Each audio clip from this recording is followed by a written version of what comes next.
যাদবপুর লোকসভার হাতজেলা 6 লেন মোড়ে নওশাদ সিদ্দিকী এবং অ্যাডভোকেট নুরুল আলম খানের নেতৃত্বে এবং তার সমর্থনে এক বিশাল জনসভা আজ পানিমাথায় ভিজে ভিজে ভাঙড়ের রূপ দেখিয়েছে। এই ভাঙড়ে বিরিয়ানি দিয়েও মানুষ খেলে যাওয়া হয়নি, কাউকে টাকা দিয়েও আনা হয়নি।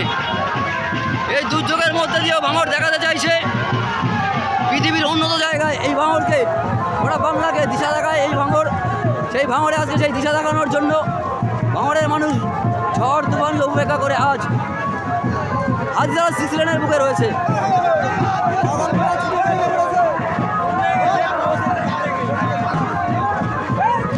কি বলবেন আজকে এই জনজোয়ার এবং অত্যন্ত খুশি এবং দেখতেই পাচ্ছি এই দুর্যোগের ভিতরে নওশাদ সিদ্দিকী এবং অ্যাডভোকেট নুরুল আলম খানের এই প্রার্থী, এদের নেতৃত্বে আজকে জনসভা। কিন্তু একাধিক দিন দেখা গেছে সায়নী ঘোষ সেখানে তিনি তারা প্রচারও করেছেন, মিডিয়াও করেছেন, কিন্তু এই